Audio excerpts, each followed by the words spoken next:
12 abogados de las firmas más prestigiosas de la ciudad bajaron la cabeza en silencio. 12 hombres con trajes italianos impecables, másters en Harvard y relojes que costaban más que una casa, habían fallado. La sala del tribunal estaba sumida en una tensión tan densa que se podía cortar con un cuchillo. Pero la única persona que permanecía erguida no era el juez, ni el fiscal, ni mucho menos el magnate que estaba a punto de perderlo todo. Era una mujer pequeña, con las manos ásperas por el cloro y un delantal viejo que desentonaba violentamente con la caoba y el mármol del recinto. Nadie podía creerlo. Un equipo legal que costaba millones de dólares había sido derrotado por una niñera que ni siquiera sabía leer el abecedario.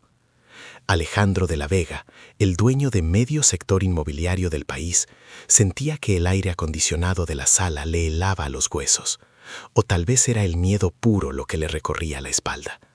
Se aflojó el nudo de la corbata, sintiendo que se asfixiaba. Por primera vez en su vida, su dinero no servía de nada.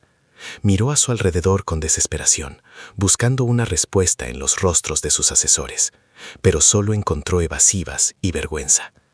Habían perdido. La custodia de su hijo, lo único que realmente le importaba, bajo todas esas capas de arrogancia, se le escapaba de las manos como arena fina. Fue entonces cuando María se levantó. Ella no entendía los términos legales complejos que resonaban en las paredes. No sabía lo que significaba jurisprudencia ni litigio. Pero María sabía algo que todos los demás en esa habitación habían pasado por alto. Ella había observado lo que los ojos ambiciosos no ven. Mientras los abogados analizaban contratos, ella analizaba corazones. Mientras ellos buscaban huecos legales, ella reparaba huecos emocionales. Alejandro la miró, recordando el día que la contrató casi por lástima, pensando que una mujer analfabeta no sería más que una sombra en su mansión. Qué equivocado estaba. No sabía aún que esa mujer, con su sabiduría silenciosa y su capacidad de amar sin condiciones, estaba a punto de darle la lección más grande de su vida. Ella tenía un arma secreta que ningún dinero podía comprar: la verdad desnuda. Antes de que descubras cómo una simple niñera puso de rodillas a la élite judicial, tómate un segundo y cuéntame en los comentarios, ¿desde qué ciudad o país nos estás acompañando hoy? El sonido del mazo contra la madera vieja del estrado no fue solo un golpe seco. Resonó en la sala 402 como el tañido de una campana fúnebre. El eco quedó suspendido en el aire, mezclándose con el zumbido constante y monótono de las luces fluorescentes que bañaban el tribunal con una claridad clínica, casi enfermiza. Aquella luz pálida no perdonaba a nadie, acentuaba las ojeras oscuras bajo los ojos de Alejandro y hacía brillar el sudor frío que perla su frente, a pesar del aire acondicionado que mantenía la sala a una temperatura gélida. Alejandro, un hombre acostumbrado a que el mundo se inclinara ante su chequera, sintió por primera vez en su vida que el suelo se abría bajo sus pies. Sus manos, que solían firmar contratos millonarios sin temblar, ahora se aferraban al borde de la mesa de caoba hasta que sus nudillos se tornaron blancos. Su equipo de abogados, esos tiburones con trajes italianos que le habían costado una fortuna, bajaron la cabeza en un gesto de derrota coreografiada. Ninguno se atrevió a mirarlo a los ojos. En ese instante, Alejandro comprendió la verdad más dolorosa. Había batallas que el dinero simplemente no podía ganar. Al otro lado del pasillo, la atmósfera era radicalmente distinta. Valeria, su exesposa, mantenía una postura erguida, casi regia. Una sonrisa imperceptible curvaba la comisura de sus labios pintados de un rojo perfecto. No había amor maternal en su mirada, solo el brillo calculador de alguien que acababa de ganar un trofeo. Para ella, la custodia de su hijo no era una cuestión de crianza o afecto, sino la llave maestra hacia un fideicomiso multimillonario. Su victoria olía a perfume caro y a ambición desmedida. El juez, un hombre mayor con el rostro surcado por años de escuchar tragedias ajenas, se ajustó las gafas y miró a Alejandro con una mezcla de severidad y lástima profesional. El silencio en la sala era tan densa que se podía escuchar la respiración entrecortada del magnate. Lo siento, señor Vargas, pero basándonos en la evidencia de negligencia emocional presentada, usted perdió la custodia, declaró el juez con voz monocorde. Esas palabras golpearon a Alejandro más fuerte que cualquier crisis financiera. Sintió un nudo asfixiante en la garganta, como si la corbata de seda que llevaba se hubiera convertido repentinamente en una soga. El mundo de lujo y control que había construido con tanto esmero se desmoronaba por una sola grieta, su incapacidad para conectar con su propio hijo. Mientras la realidad lo aplastaba, una figura discreta en el fondo de la sala observaba todo. María, con su ropa sencilla y sus manos callosas entrelazadas sobre el regazo, miraba la escena no con juicio, sino con una tristeza profunda, sabiendo que la verdadera víctima no estaba en esa sala. A sus 50 años, María era invisible para el mundo de los trajes caros y los maletines de piel que transitaban por los pasillos del tribunal. Sus manos, mapas geográficos de una vida fregando suelos y cambiando pañales, apretaban contra su pecho un objeto que desentonaba violentamente en aquel entorno de mármol frío y leyes severas, una pequeña manta azul, desgastada por el uso y con olor a lavanda barata. Se detuvo frente al directorio de las salas de audiencia, sintiendo cómo el nudo en su estómago se apretaba hasta cortar la respiración. Miró las letras negras sobre las placas doradas. Para cualquier otra persona, allí decía Juzgado de Familia o Sala de Audiencias Tercera. Para María, esas letras eran solo dibujos incomprensibles, manchas de tinta hostiles que le recordaban su vergüenza más profunda. No sabía leer ni escribir. La pobreza de su infancia le había robado los libros antes de que pudiera siquiera sostener un lápiz, condenándola a una vida de silencio forzado. Sin embargo, había un lenguaje que María dominaba mejor que cualquier juez con 3 doctorados, el lenguaje de las necesidades de Leo. Ella no entendía de cláusulas ni de custodias legales, pero su cuerpo sabía, con la precisión de un reloj suizo, que a las 2 de la tarde el pequeño Leo empezaría a llorar si no tenía esa manta contra su mejilla. Sabía que el niño temblaba cuando oía gritos y que buscaba su mano callosa cuando tenía miedo. No estaba allí para pelear con abogados, estaba allí porque sabía que, en medio de esa guerra de millonarios, nadie se había acordado de lo único que le daba paz al niño. De repente, el taconeo agudo de unos zapatos de diseño rompió su concentración. La madre biológica de Leo, una mujer envuelta en seda y arrogancia, se detuvo frente a ella. La miró de arriba abajo, deteniendo sus ojos fríos en las manos agrietadas de la niñera y en la vieja manta. «Vaya, miren quién ha venido», dijo la mujer, con una sonrisa que no llegaba a sus ojos, volviéndose hacia su equipo de abogados. La mujer que apenas sabe firmar con una cruz cree que tiene algo que aportar aquí. La risa de los abogados fue discreta, pero cortante como un bisturí. María sintió que la sangre se le subía a las mejillas, una mezcla de humillación y dolor antiguo. Se sintió pequeña, insignificante, una mancha de polvo en un palacio de cristal. Pero entonces apretó la manta un poco más fuerte. No sabía leer sus leyes, pero conocía el corazón de ese niño mejor que la mujer que le dio la vida y lo abandonó. Y ese conocimiento le dio la fuerza para no bajar la mirada. En el extremo opuesto de la ciudad, lejos del barrio humilde de María, se alzaba la torre de cristal y acero donde Alejandro gobernaba su imperio. Desde el piso 40, la ciudad parecía un tablero de ajedrez donde él siempre movía las piezas blancas. Para Alejandro, la vida siempre había sido una ecuación matemática perfecta. Problema más dinero es igual a solución. No había crisis que un cheque con suficientes ceros no pudiera sofocar, ni voluntad que no se pudiera doblar con la presión adecuada. Sin embargo, aquella tarde, el aire acondicionado de su despacho parecía haber bajado varios grados, calando hasta los huesos a pesar de su traje de diseño italiano. Alejandro se aflojó el nudo de la corbata, sintiendo que la seda, en lugar de ser un símbolo de estatus, se había convertido en una soga que le cortaba la respiración. Frente a él, su equipo de abogados, los tiburones más temidos y costosos del país, guardaban un silencio incómodo. Los papeles sobre el escritorio de Caoba contaban una historia que su lógica empresarial no podía procesar. Su exesposa, asesorada por una mente maquiavélica, había tejido una red de tecnicismos legales y cláusulas de custodia tan densa que ni todo el oro de Alejandro podía romperla. No se trataba de dinero, Se trataba de tiempo, de restricciones, de alejarlo legalmente de lo único que, irónicamente, no podía comprar, su hijo Leo. Alejandro se giró hacia el ventanal. Su reflejo le devolvió la imagen de un hombre que lo tenía todo y a la vez no tenía nada. Recordó la última visita supervisada, la mirada vacía de Leo, un niño de 6 años que ya no reía, rodeado de juguetes caros que nunca sacaba de sus cajas. El pequeño se estaba apagando, asfixiado en una guerra de adultos, donde él era el trofeo. Un dolor agudo le punzó el pecho, un recordatorio físico de su impotencia. Alejandro cerró los ojos y por primera vez en años sintió el picor de las lágrimas amenazando su perfecta fachada de frialdad.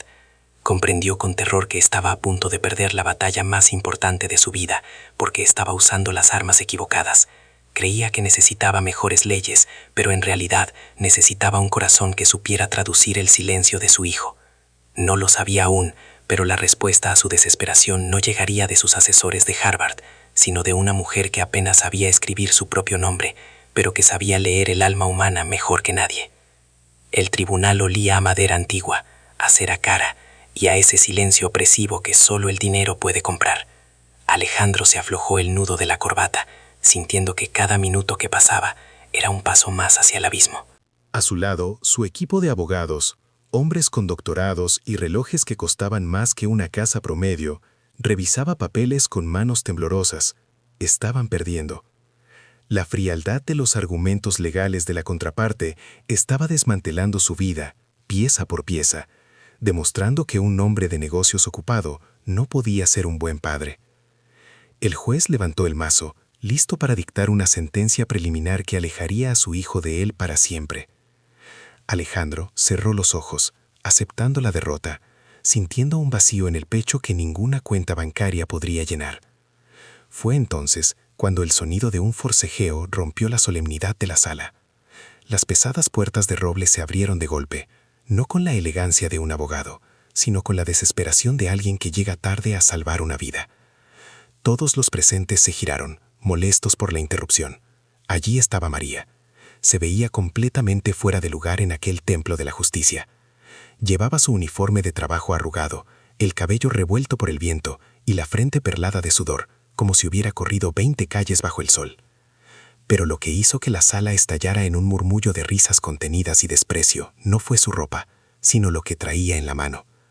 No era un maletín de cuero italiano, no era una carpeta sellada. María aferraba contra su pecho una bolsa de plástico de supermercado, de esas delgadas y ruidosas, llena de objetos indiscernibles. «Déjeme pasar», gritó ella, su voz temblando, pero cargada de una urgencia que heló la sangre de Alejandro. 2 guardias de seguridad la interceptaron de inmediato, sujetándola por los brazos como si fuera una delincuente. La bolsa crujió violentamente bajo su agarre.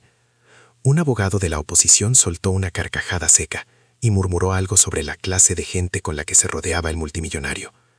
Alejandro sintió una oleada de vergüenza caliente subirle por el cuello. Quería hundirse en la silla. ¿Por qué había venido? Para humillarlo más. Pero entonces, a través de la distancia y el caos, María buscó su mirada. Sus ojos oscuros no tenían miedo a los guardias, ni al juez, ni a los trajes caros. En esa mirada, Alejandro no vio a la empleada analfabeta que apenas sabía firmar su nombre. Vio una ferocidad protectora que ninguno de sus costosos abogados poseía. Ella alzó la bolsa de plástico como si fuera un escudo sagrado, ignorando las risas que llenaban la sala, y en ese instante, Alejandro comprendió que dentro de esa basura aparente se escondía la única verdad que podía salvarlo. No lo sabía aún, pero esa bolsa de supermercado estaba a punto de valer más que toda su fortuna. La sala de conferencias del bufete brillaba con una luz artificial tan blanca y fría que lastimaba los ojos. Era un templo de cristal y acero, diseñado específicamente para intimidar a cualquiera que no llevara un traje de $3,000. Alejandro, el magnate que controlaba medio horizonte de la ciudad, estaba rodeado de su ejército de abogados. Todos tenían la cabeza agachada, hipnotizados por las montañas de papel que Valeria, la madre biológica de Leo, acababa de depositar sobre la mesa de caoba. El sonido del aire acondicionado era un zumbido grave que se mezclaba con el crujido de las páginas. María sentía que el aire le faltaba, un nudo apretado en el pecho que le dificultaba respirar. Se sentó en una silla en la esquina, invisible, con las manos ásperas de fregar suelos entrelazadas sobre su regazo. «Los informes son claros, Alejandro», dijo el abogado principal, ajustándose las gafas. «El niño tiene una condición respiratoria que requiere el clima de los Alpes. Los documentos médicos de Zúrich lo confirman. Legalmente, ella tiene un argumento sólido para llevárselo». Alejandro se pasó una mano por el rostro, agotado. La lógica de los papeles era irrefutable. Sin embargo, María no miraba los papeles. Para ella, esas letras negras eran solo hormigas marchando sobre la nieve. Ella no sabía leer contratos, pero sabía leer personas, y lo que veía al otro lado de la mesa le heló la sangre. Valeria no tenía la postura de una madre preocupada por la salud de su hijo. María observó cómo los dedos de la mujer tamborileaban contra su bolso de marca con un ritmo frenético, casi musical. Sus ojos no buscaban a Leo, que jugaba tristemente en el suelo. Sus ojos devoraban el reloj de oro en la muñeca de Alejandro. Y había algo más, un detalle minúsculo que los licenciados de Harvard pasaban por alto: los zapatos de Valeria. Eran de suela roja, carísimos, pero tenían manchas de barro seco en el tacón, un barro rojizo que María conocía bien. No era tierra de un hospital suizo, era arcilla del hipódromo de las afueras. «Ella miente», susurró María. Su voz salió más bajo de lo que pretendía, ahogada por la atmósfera estéril del lugar. Nadie se giró. Los abogados seguían discutiendo cláusulas de custodia y manutención. Valeria sonrió levemente, una sonrisa que no llegaba a sus ojos, mientras fingía secarse una lágrima inexistente.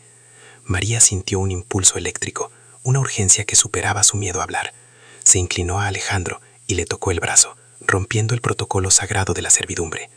«Señor, por favor escúcheme», insistió, subiendo el volumen. «El niño no está enfermo. Mírela a ella». Sus manos tiemblan como las de su tío cuando debía dinero de juego, no como una madre asustada. Esos papeles son solo papel. La habitación se quedó en un silencio sepulcral. El abogado principal miró a María con una mezcla de lástima y fastidio, como quien mira a un perro que ladra en una biblioteca. Alejandro se giró lentamente. Sus ojos estaban inyectados en sangre por el estrés. Miró a María. Luego miró los informes sellados, timbrados y certificados por médicos prestigiosos. La elección entre la intuición de una niñera analfabeta y la certeza de la burocracia pareció ridículamente fácil en ese momento. «Basta, María», dijo Alejandro con voz gélida, retirando su brazo del toque de ella. «No entiendes de estas cosas. No sabes leer lo que dice aquí. Siéntate y guarda silencio». Valeria soltó un suspiro de alivio que disfrazó de sollozo. María se hundió en su silla, sintiendo cómo la vergüenza le quemaba las mejillas. Había visto la verdad desnuda, brillante y cruel, pero en ese mundo de hombres poderosos y letras impresas, su voz valía menos que el silencio. Alejandro estaba a punto de firmar la sentencia de su propio hijo, ciego por confiar en los ojos equivocados. La sala de conferencias del bufete brillaba con una luz fría y estéril, reflejada en la inmensa mesa de caoba que separaba dos mundos irreconciliables. De un lado, una legión de trajes italianos y relojes de oro. Del otro, María, sentada en el borde de su silla, con su vestido de algodón lavado 1000 veces, aferrando un pequeño pañuelo como si fuera su única ancla en medio de una tormenta. El abogado principal de Valeria, un hombre con una sonrisa afilada como un bisturí, ajustó sus gafas y miró a María con una condescendencia que heló el aire. No le hizo una pregunta sencilla.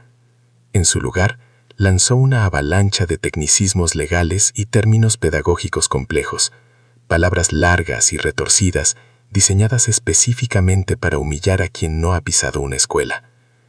¿Podría explicarnos, señorita María, su metodología respecto a los protocolos de desarrollo cognitivo temprano y la gestión fiduciaria del patrimonio del menor?, preguntó, saboreando cada sílaba. El silencio que siguió fue doloroso. María sintió que las paredes de cristal se cerraban sobre ella. El zumbido del aire acondicionado parecía ensordecedor.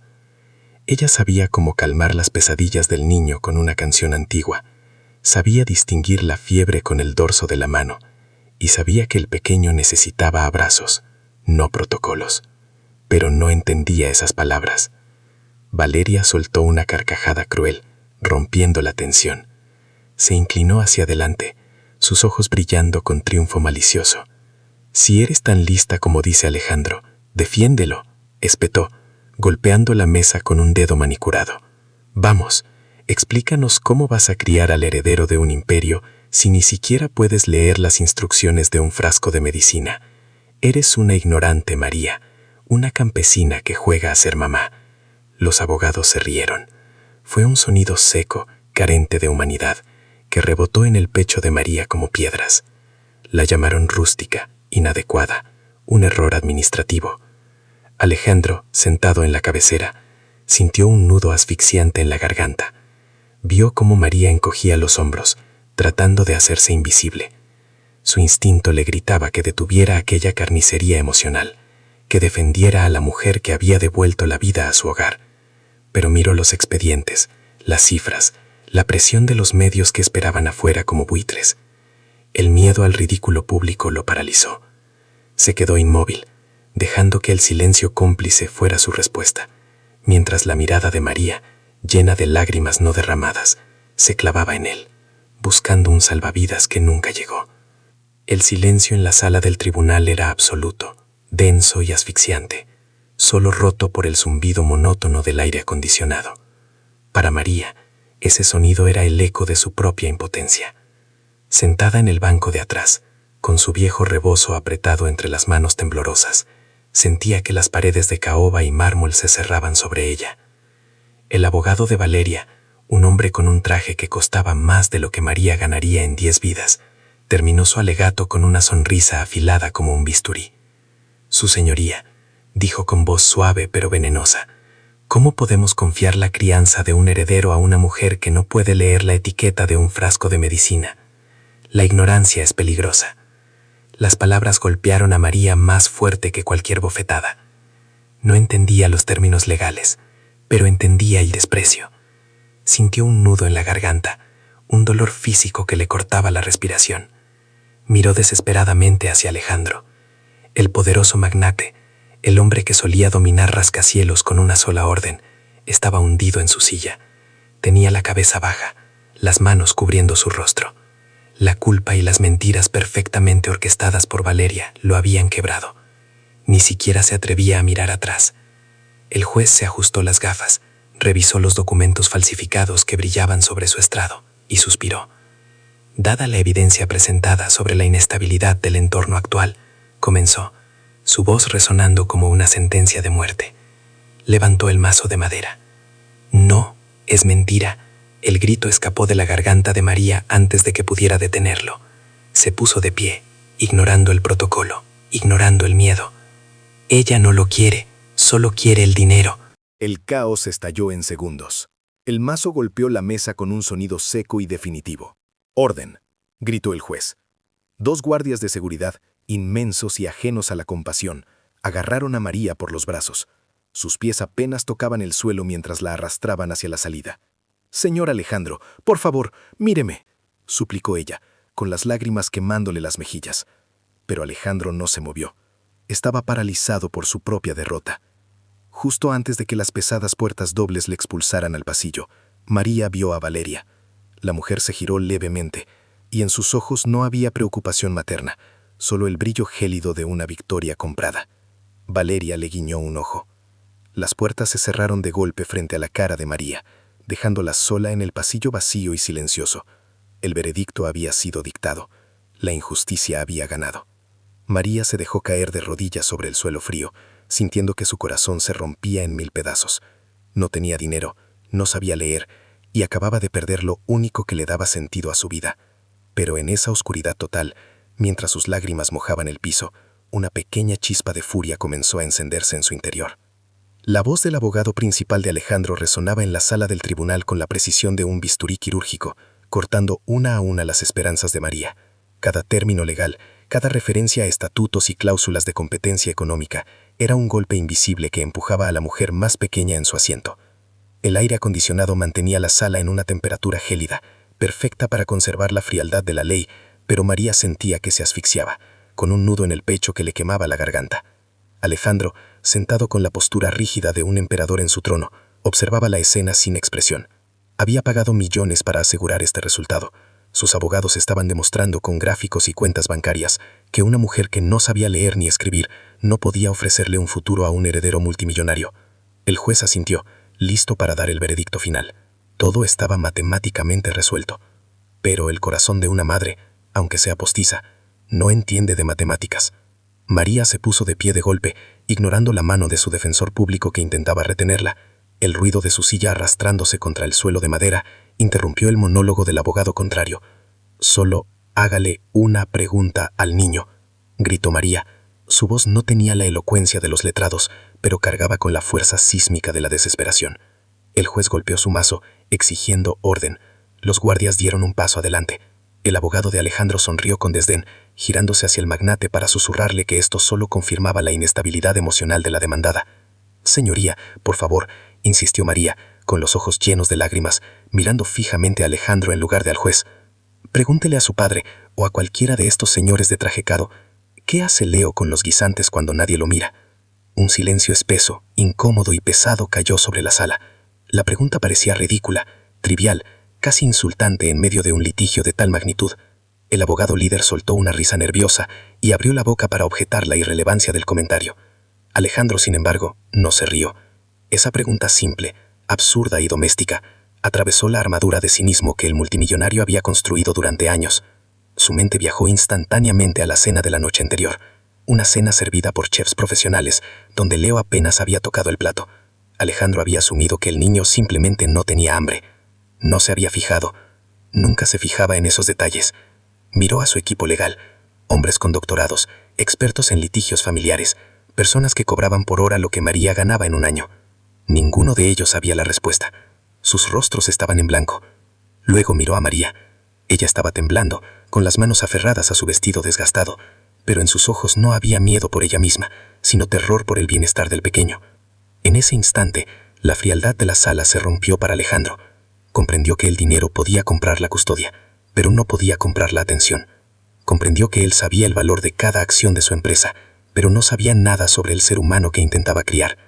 «Señor juez, exijo que se desestime este comentario y se proceda a la sentencia», dijo el abogado de Alejandro con impaciencia. «¡Silencio!». La voz de Alejandro tronó, sorprendiendo a todos, incluido él mismo. El multimillonario se puso de pie lentamente. No miró a sus abogados, no miró al público.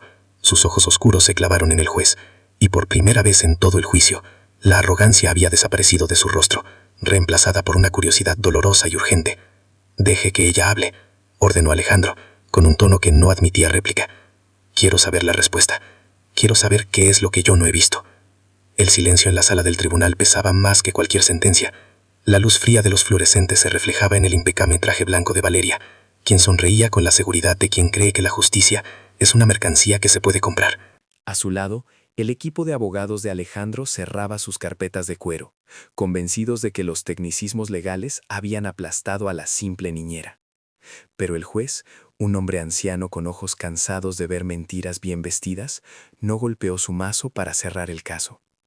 En su lugar, tomó un pequeño papel arrugado, una nota que el abogado de oficio de María había insistido en entregarle. «Señora Valeria», dijo el juez, su voz resonando contra las paredes de madera, «olvidemos por un momento los fideicomisos y las acciones. Tengo una sola pregunta para determinar la custodia». Valeria alzó la barbilla, desafiante. «Dígame, ¿qué hace Leo exactamente cuando tiene una crisis de ansiedad nocturna y cómo logra calmarlo?». La sala contuvo el aliento. Valeria parpadeó y por primera vez su máscara de perfección se agrietó. Miró a Alejandro buscando ayuda, pero el magnate la observaba fijamente, esperando la respuesta. «Bueno», balbuceó Valeria, alisándose la falda nerviosa, «le doy su tablet para que se distraiga, o llamo a la enfermera de turno.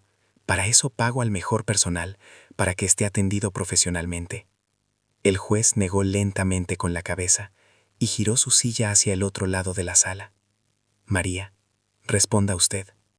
María se puso de pie. Sus manos, ásperas por años de fregar suelos y lavar ropa ajena, temblaban ligeramente, pero su voz salió clara, cargada de ese amor que no necesita títulos universitarios. «Leo no quiere tablet, señoría», dijo María suavemente, mirando directamente al niño sentado al fondo. Cuando le da el ataque, se queda mudo y se rasca la oreja izquierda hasta hacerse sangre. Lo único que lo calma es que lo cargue en el hombro derecho y le tararee la canción de la lluvia, mientras le doy golpecitos en la espalda al ritmo de su respiración, no de la mía. Antes de que el abogado de Valeria pudiera objetar, alegando sentimentalismo, sucedió lo inevitable. El pequeño Leo, al escuchar la voz de María rompiéndose por la emoción, se soltó de la mano de la asistente social. No corrió hacia la mujer que lo había engendrado. Corrió desesperado hacia los brazos de la mujer que olía a jabón barato y pan horneado, escondiendo su cara en ese hombro derecho, exactamente como ella había descrito. Alejandro sintió un golpe seco en el pecho, como si el aire le faltara de repente. La verdad no estaba en los documentos firmados, estaba en ese abrazo. El hombre más rico de la ciudad acababa de darse cuenta de que había estado a punto de cometer el error más costoso de su vida. El sonido del mazo del juez resonó en la sala como un disparo que rompía el cristal de las mentiras.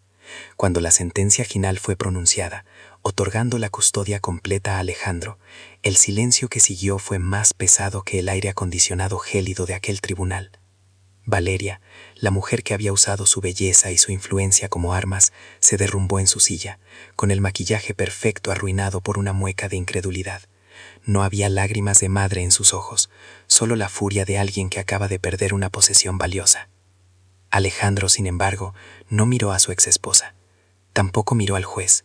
Se levantó lentamente, ajustándose el botón de su costoso traje italiano, y giró hacia su propio equipo legal. Allí estaban los mejores abogados de la ciudad, hombres y mujeres que cobraban por hora lo que María ganaba en un año, guardando sus papeles con una arrogancia intacta. «Están despedidos», dijo Alejandro. Su voz no fue un grito, sino un susurro de acero que heló la sangre de los presentes.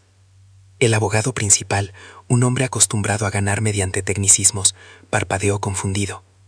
«Señor, hemos ganado. La estrategia funcionó». «No, ustedes no ganaron nada», interrumpió Alejandro, dando un paso al frente para que todos lo escucharan. «Casi pierdo a mi hijo porque ustedes solo miraban leyes y cláusulas. Quien ganó este juicio no sabe leer un contrato, pero supo leer el dolor de un niño que nadie más vio». Alejandro cruzó la sala, ignorando el protocolo, y se detuvo frente a María. La pequeña mujer, con su vestido sencillo y sus manos ásperas de tanto trabajar, intentaba hacerse invisible en un rincón. Ella temblaba, no por miedo, sino por la descarga de adrenalina de haber hablado con la verdad. Delante de las cámaras, de los abogados atónitos y del juez, el magnate multimillonario hizo lo impensable. Inclinó la cabeza. «Perdóname, María». La voz de Alejandro se quebró, dejando ver por primera vez al padre asustado que vivía bajo la coraza del empresario. «Yo tenía ojos, pero estaba ciego. Tú, sin títulos ni prestigio, fuiste la única que tuvo la valentía de protegernos». María sintió un nudo en la garganta. No necesitaba elogios ni dinero, solo necesitaba saber que el niño estaría a salvo. Levantó la vista, con los ojos húmedos, y por primera vez, la distancia entre el mármol frío de los ricos y la tierra cálida de los pobres desapareció. Alejandro se volvió hacia la sala, con una mano puesta suavemente sobre el hombro de la niñera. Que esto sirva de lección para todos nosotros. La verdadera justicia no se escribe con tinta cara, se escribe con amor. Y hoy, esta mujer nos ha dado una cátedra de humanidad que ningún dinero puede pagar. La mansión, que durante años había sido un mausoleo de mármol frío y ecos solitarios, esa noche respiraba una calidez distinta. Al cruzar el umbral, Alejandro no escuchó el silencio opresivo de siempre, sino una quietud apacible, casi sagrada. Dejó las llaves sobre la mesa de entrada con extremo cuidado, temiendo romper la burbuja de paz que inundaba la sala principal. La luz dorada de una lámpara de pie iluminaba la escena. Allí estaba María. No estaba limpiando, ni esperando órdenes de pie en una esquina. Estaba hundida en el gran sillón de terciopelo italiano, ese que nadie se atrevía a usar. Su cabeza descansaba ladeada, vencida por el cansancio de un día largo, y sobre su pecho dormía profundamente el pequeño Leo. La mano del niño, pequeña y frágil, aferraba con fuerza el dedo índice de María, esa mano callosa y trabajada, que había resultado ser más fuerte que cualquier contrato legal. Alejandro sintió que el aire se le atascaba en el pecho. Se aflojó la corbata, sintiéndose repentinamente ridículo con su traje de 3 piezas. Durante meses, había creído que el poder se medía en cuentas bancarias y victorias en los tribunales. Había pagado a los mejores bufetes de la ciudad para proteger a su hijo, pero todos habían fallado donde María triunfó. Ella, que no sabía leer una sentencia judicial, había leído el corazón de un niño roto y lo había sanado. Caminó despacio hacia ellos. El multimillonario se arrodilló sobre la alfombra, quedando a la altura de esa mujer sencilla. Observó las arrugas alrededor de los ojos de ella, mapas de una vida dura pero llena de dignidad. Ya no la veía como la niñera contratada por agencia. En ese cuadro de ternura absoluta, Alejandro comprendió que ella era la madre que le faltaba a esa casa, la abuela que Leo había elegido. Con un movimiento suave, Alejandro tomó una manta de lana del sofá contiguo. No despertó a nadie, simplemente cubrió a María y a su hijo con delicadeza, asegurándose de que el frío de la noche no los tocara. María se removió levemente en sueños y murmuró algo ininteligible, una de esas canciones antiguas que tarareaba mientras cocinaba. Alejandro se sentó en el suelo, recostando la espalda contra el sillón, y cerró los ojos. Por primera vez en su vida, no estaba pensando en la estrategia del día siguiente ni en las acciones de la bolsa. Solo escuchaba las respiraciones acompasadas de las 2 personas que le habían enseñado que la lealtad no se compra y que el amor es el único idioma que no necesita traducción. La guerra había terminado. La familia, esa extraña y maravillosa familia que el destino había improvisado, finalmente estaba a salvo.